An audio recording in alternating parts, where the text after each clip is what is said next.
Baik, Bapak Ibu sekalian, biar lebih semangat kita semangat pagi dulu ya.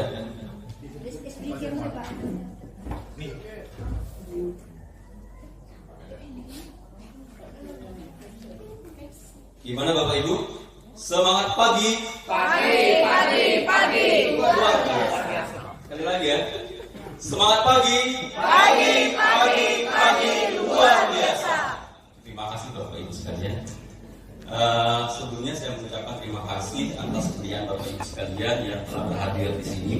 Kemudian perlu saya sampaikan Bapak Ibu sekalian, materi yang akan saya sampaikan ini adalah materi penguatan implementasi kurikulum Merdeka yang kami dapatkan ketika kami diundang oleh Balai Guru Penggerak yang 2 hari di SMA 9 bersama di sini mungkin dengan Ibu Ripi juga dan Pak Yudi.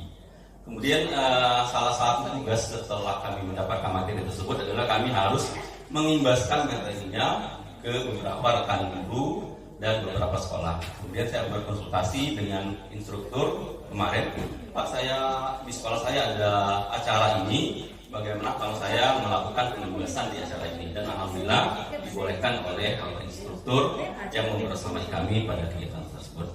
Bapak Ibu sekalian, dalam 2 hari itu kami mendapatkan pada intinya 2 materi. Yang pertama IKM, implementasi kurikulum Merdeka penguatan. Kemudian yang kedua POMBEL, komunitas belajar bersama di komunitas belajar.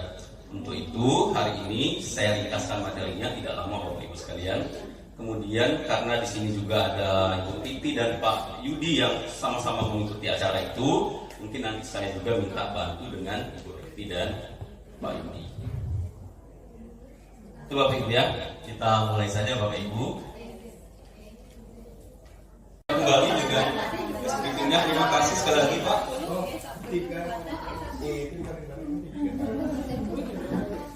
Ini kesepakatan kelas kita Bapak Ibu seperti biasa. Kita sudah hadir per waktu, fokus, kemudian menerima telepon di luar. Boleh kita aktifkan, tapi menerima telepon di luar, menghargai pendapat, bertanya, dan memberikan pendapat yang tertib. Bisa disetujui Bapak Ibu? Oke ya? Oke. Materi pertama kita adalah kebijakan kurikulum Merdeka. Kita sudah menjalankan kurikulum ini, ada yang sudah 3 tahun, ada yang sudah 2 tahun. Saya kira kita sudah tidak asing lagi. Kita tinggal penguatan lagi Bapak Ibu tentang kurikulum Merdeka ini. Ini tujuan sesi ini. Yang pertama memahami kurikulum Merdeka, kemudian yang kedua tentang regulasi kurikulum Merdeka, prinsip kurikulum Merdeka, fungsi dan prinsip penyusunan kurikulum satuan pendidikan.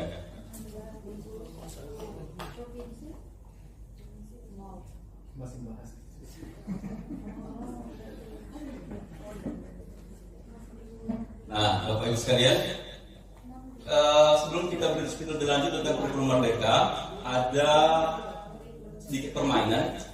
Kita akan bermain memilih pernyataan yang benar. Jadi nanti ada beberapa pernyataan. Kemudian kalau pernyataan itu menurut Anda benar, maka silakan tepuk tangan. Tapi jika salah, maka hentakkan kakinya.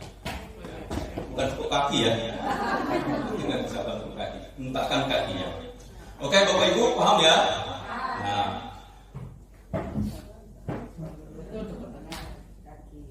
Nah ini, satuan pendidikan perlu menetapkan kurikulum Merdeka secara serentak dan berada di tahap siap atau mahir. Betul atau salah? Salah ya, menggunakan kaki. Oke. Kita lihat apakah jawaban kita betul? Sakit pula kaki Pak Mas. Betul kaki. Tidak ya. Penerapan kurikulum Merdeka itu sesuai dengan kesiapan masing-masing satuan pendidikan. Kemudian kita lanjut. Pernyataan kedua. Menurut Permendikbud nomor 12 tahun 2024, kurikulum satuan pendidikan ditetapkan oleh Kepala Satuan Pendidikan. Tepuk tangan. Gimana yang lain? Ada yang hentak kaki? Ragu-ragu. Menurut Permendikbud nomor 12 tahun 2024, kurikulum satuan pendidikan KSP sekarang ya, kurikulum satuan pendidikan ditetapkan oleh kepala satuan pendidikan. Yang lain mana? Gimana buat dia? Kalau pernyataannya disalur dengan kesepakatan mungkin Bisa tepuk tangan kalau disambung gitu ya. Yang lain? Oke lah semua. tidak punya kesepakatan. Oke, kita lihat ya. Ya.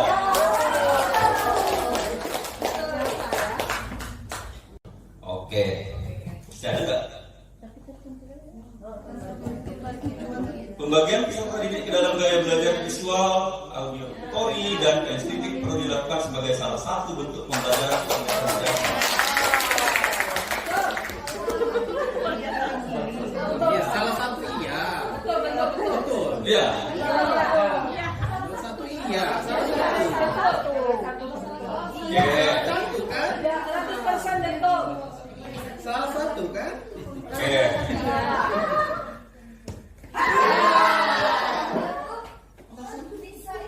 Bisa harus dibagi.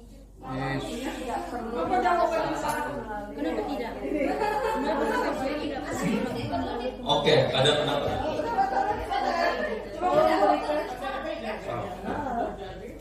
Kalau menurut saya, anak-anak itu kan memang gaya belajarnya ada yang visual, auditori, dan kinestetik. Tapi mereka tidak perlu dikelompokkan. Oh ini anak visual, ini anak kinestetik, ini anak auditori. Tapi ketika kita merancang modul pembelajaran atau MPP, itu dalam kegiatan pembelajaran kita itu memuat misalnya di dalam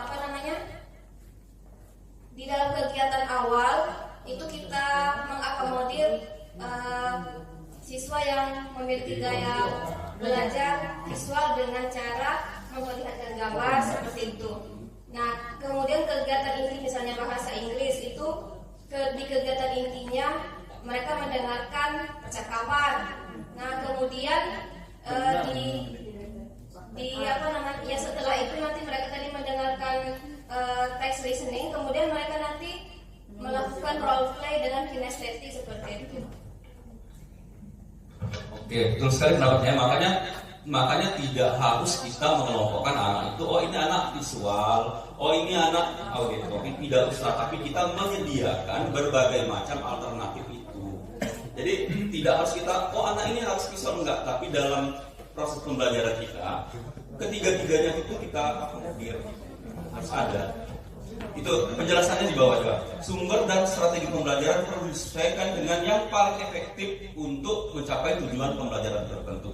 Tidak semua tujuan pembelajaran itu bisa kita kelompokkan. Oh ini harus disampaikan dengan visual, enggak ya.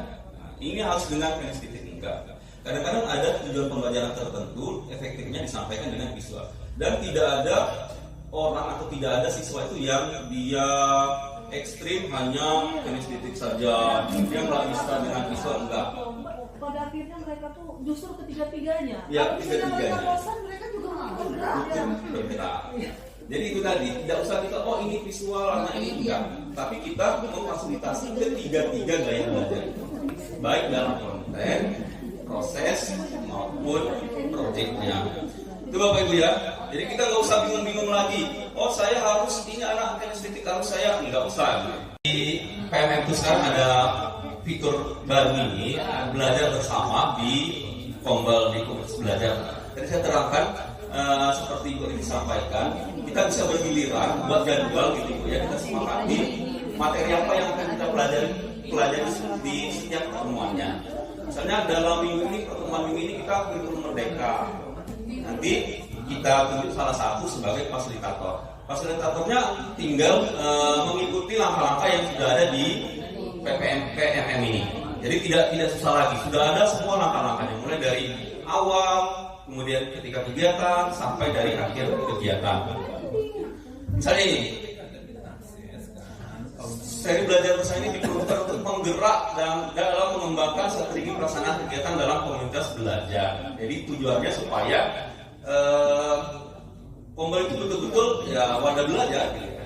pada belajar, kita tidak usah bingung lagi apa sih yang harus kita pelajari, apa yang harus kita berikan, atau jangan hanya orang-orang tertentu saja yang jadi fasilitatornya. Semua di sini punya kesempatan dan pasti bisa karena sudah ada panduannya.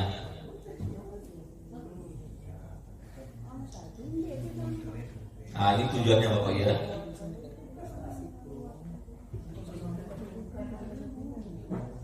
Ini format belajarnya Bapak Ibu. Format belajarnya bisa sinkron dan bisa asinkron. Kalau sinkron terjadi pada waktu yang sama serentak, jadi dalam satu pertemuan. Kemudian apa yang perlu misalnya yang perlu dipersiapkan kalau kita belajarnya dalam sinkron, dalam kelompok belajar. Yang pertama perlu lokasi.